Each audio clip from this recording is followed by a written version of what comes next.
Sairam. You're listening to Sai SOUL 100, a weekly podcast series with soul, or stories of unconditional love, shared by devotees of Bhagavan Sri Satya Sai Baba in celebration of his 100th birthday.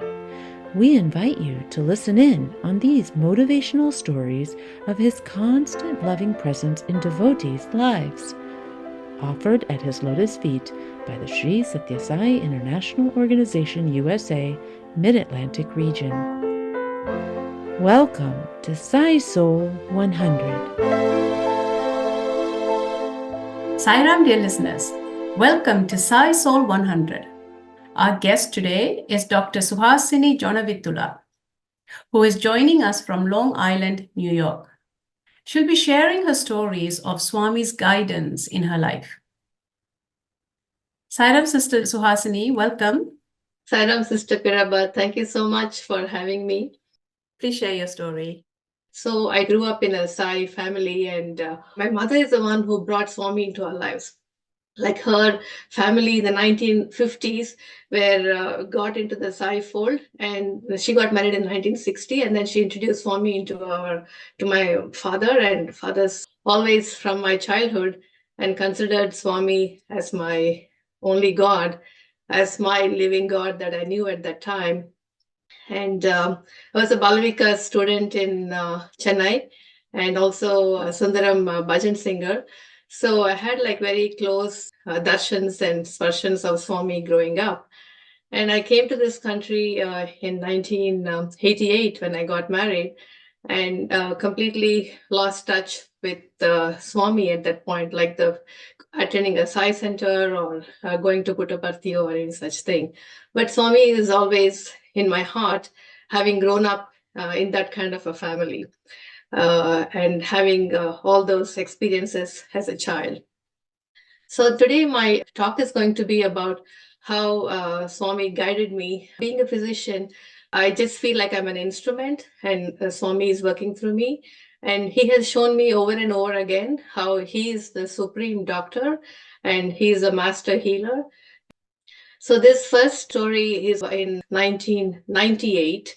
My son was 3 years old at the time, and it was in October 1998. And everything was okay. And suddenly he started having like a coughing spell one evening, one cold October evening. And when he was coughing a lot, and I called his pediatrician, and they said they were closed for the day. It was in the evening. So I took him to an urgent care center. My husband and I, we took him to an urgent care center because I was just concerned about the cough. It was just an incessant cough. And there in the urgent care center, they diagnosed him as an upper respiratory infection and gave him an antibiotic and a cough syrup. And I kept asking the doctor there, are you sure his lungs are okay? You're saying it's upper respiratory. Are you sure his lungs are okay? And he was like, yeah, his lungs are fine. It's just this, start the antibiotic and the cough syrup. So we filled up the prescription and we brought him home. We gave him the amoxicillin and the cough syrup. And like 5 minutes after that episode happened, and my son, went to sleep, but he still had those symptoms. So I was like really anguished because I thought something is not right. It's not kosher, but the doctor is not able to, give me that comfort that that's what it is. And I'm an adult physician, so I don't have that much experience in children, but I knew there was something there. So, and at that point, all I could think was like, there was no other recourse. But Swami came to my mind. I said, Swami, please, you have to help me.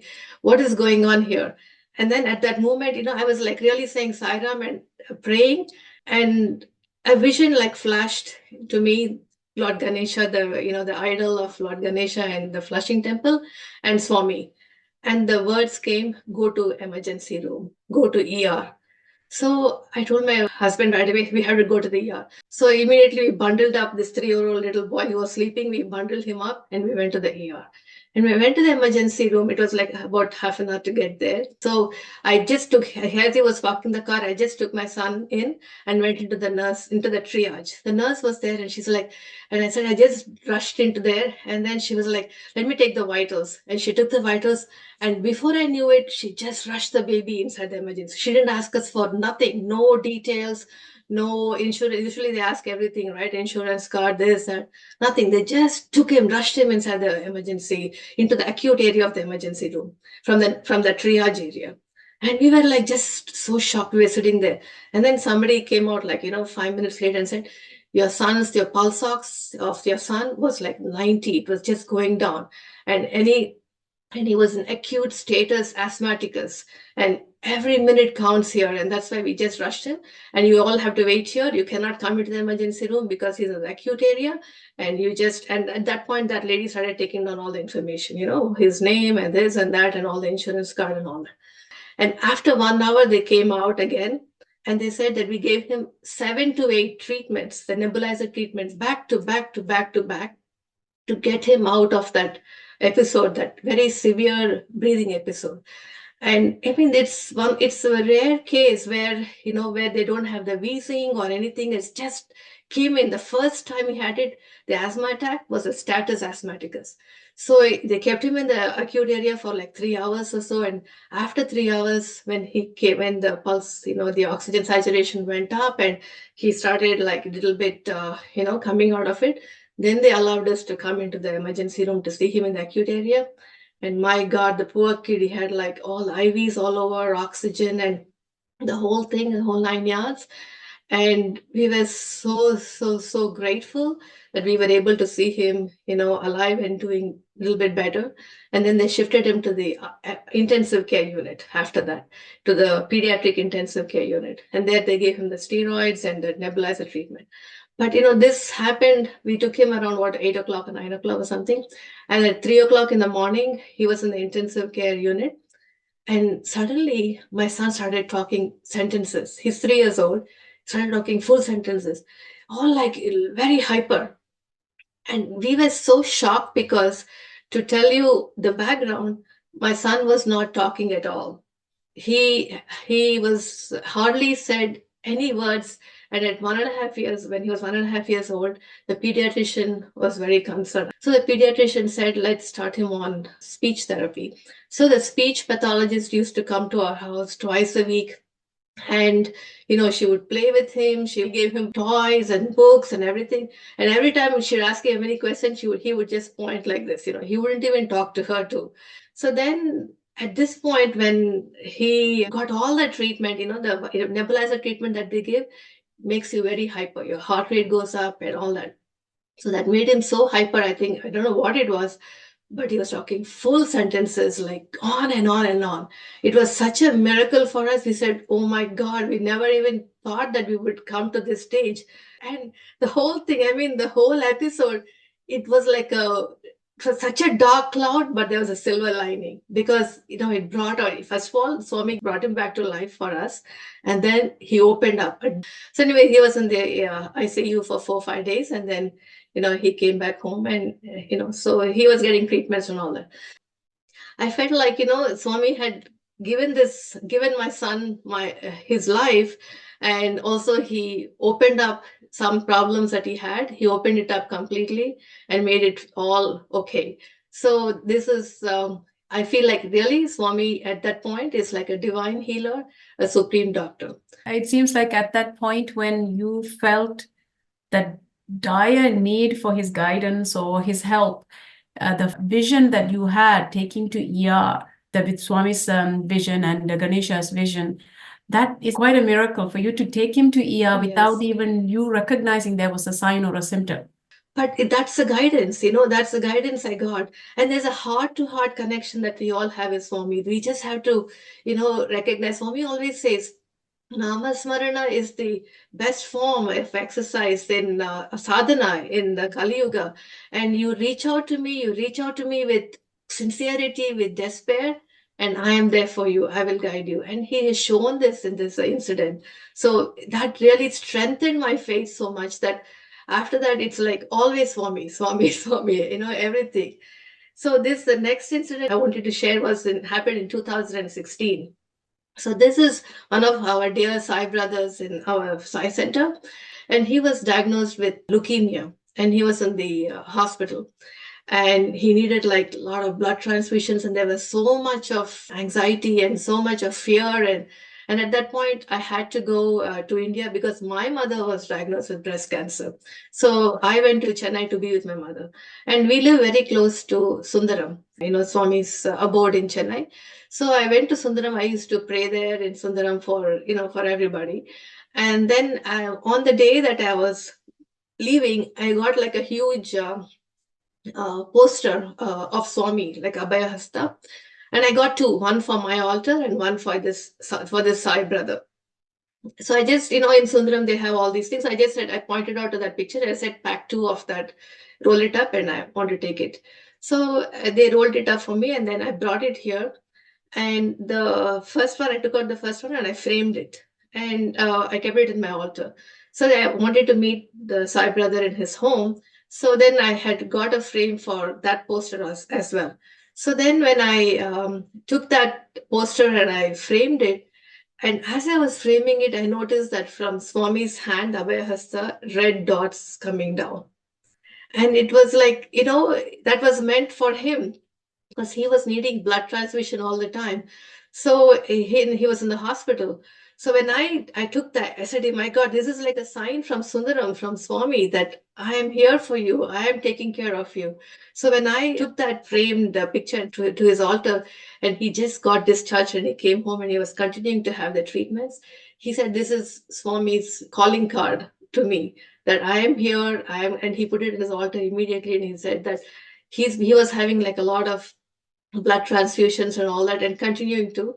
So it's like Swami is giving him the blood and he's going to take care of him, and I'll take that kind of a reassurance he had.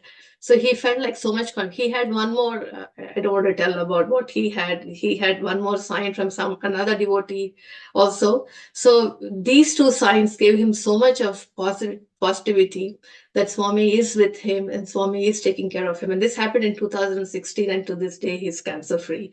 He underwent 1 year of treatment, but he's cancer free and he's good. So he has Swami's picture in his altar, and with that blood coming in, he says that Swami is taking care of me. He is always going to be with me, and I'm going to be free.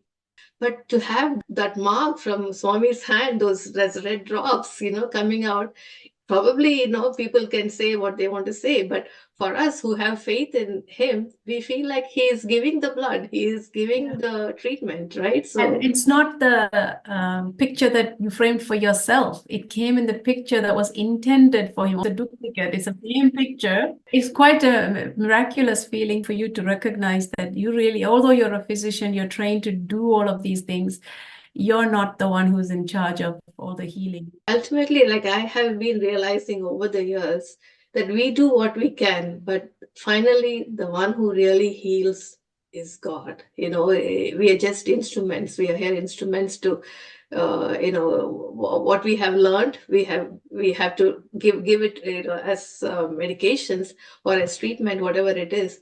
But finally, the doer is God, is Swami. We are just instruments. You have one more story, right, of Swami's divine healing. The one more story is what it concerns in 2017.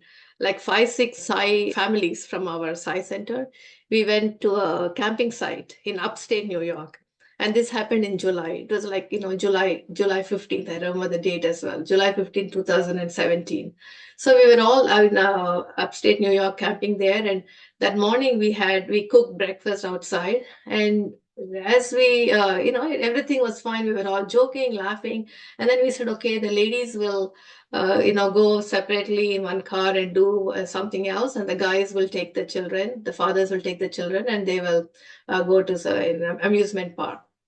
So my husband, my son was not there with us. He's, of course, in 2017, he was like 22. So he was not really with us. He was in college. But there were other youngsters, other young fathers with their children. So my husband said he will join with them, and they will all go to the amusement park. And we ladies were sitting in the car waiting to go and do shopping. And then my husband calls me on my cell. He says, "Are you still here in the campsite?" I said, "Yeah, we're just going to start out in a minute. I mean, we're just waiting for one more lady to come into the car." And he's like, "Oh, if you don't mind, can you come to the cabin for a second? I am looking for some medication." So I said, "Yeah, sure, sure." And I told them, "Please wait. I'll be back in 5 minutes. And my husband wants some medication." So I went to the cabin and where he was sitting, and he said, "I feel like a lot of reflux acid coming up in my throat, and I'm looking for that particular medication." I said, "Okay, it's right here." And I gave it to him. And then I don't know why I didn't right away rush back to them. I just waited. I said, "Okay, I'll wait with you for a couple of minutes." He said, "Yeah, sure." And then he's like, after a couple of minutes, he said, "It's really hot, right, in here?" I said, "Yeah, it's July. I'll put the AC for you. It's hot." So I put the AC for him. And then he's like, "My shoulder is hurting." I said, "Oh my God, I'm going to go and call 911." He said, "What? You're calling 911?" I said, "Listen, this is not just simple reflux or shoulder. This looks to me like cardiac." And thankfully, my cabin was right next to the office, in the campsite. So I rushed to the office and I told that lady, the receptionist, "My husband is having chest pain, call 911." She's like, "Yeah, sure, sure. I'll call the 911." And she's like, she called the operator and then she gave them all the instructions. And then I went back to my cabin, which was right next door. And then another friend walked in at that point and from that cabin from our Sai friend. And he's like, "Please come down. She has called 911. Let's just see." And they came in within 10 minutes. In the 10 minutes, my husband was like giving me all this spiel about how I'm hyper. And then I said, we're going to calm down. We're going to wait for the 911. I called them. We're just going to be calm now. And when they came again, my husband was like, "I'm okay, completely okay. I'm sorry to bother you to come on this day." And those people like, "Sir, we have come here now. So let's do an EKG and we'll see what the EKG shows. If the EKG looks okay, we'll take you to the hospital which is close by. You'll be on observation. If something is wrong with the EKG, we'll take you to another heart hospital which is about 20 minutes away." "Okay, sir." They were like, and he was like, "Okay, fine, fine." He's like, "Okay, I'm going to walk to the ambulance. I don't need any stretcher." They came with a stretcher. And he walked to the ambulance and they put him down there and they did the EKG. He was acutely infarcting. They showed me the EKG. They said, they knew I'm a physician. They said, "Doctor, look at this." I'm like, at that point, I'm telling you, I was in tears. I said, "This is acute in MI. He's going through an acute heart attack at this point. Anything can happen." And I'm like, "Swami, why are you putting me in this situation?" I didn't really expect that it would be such a major thing. I thought there could be something. I really didn't think that it would be such an acute heart attack going on at the point. So then they slapped the oxygen on his face and they called up the cardiologist and he said, "Give the beta blocker, give the aspirin and all those things." And then they said, "Okay, will you come with us in the ambulance?" And I said, "I'll come with you." And then they were the 5 other families, I said, right, the Sai members. Everybody was shell shocked when they heard about it. And then they all congregated together and they started chanting Sai Gayatri. They started doing Sai bhajans, right there in one of the cabin sites. And then I went and a couple of friends followed the ambulance. And in the ambulance, when they had they transmitted the EKG to the cardiologist in the hospital that they said they were going to take them to the heart hospital, which is half an hour away. So then they sent another ambulance and a fire truck behind us, just in case, some help is needed on the way. All I could do was just cry and pray because I didn't know what was going on and what was going to happen. Nothing. All I could think was, "Swami, you're putting me through this. Only you can help me. And there's nothing anybody can do but only you." So then the ambulance went straight into the ER and straight into the cath lab. We didn't even go through the emergency room, nothing. They had kept the cath lab ready. They took him straight into the cath lab. And there in the cath lab, they put the stent. And when they were trying to put the stent, his heart completely stopped. They had to give him CPR in the cath lab and revive him. and then they put the stent. And usually when they put the stent, we stay for 1 day overnight in the hospital, and then they discharge them.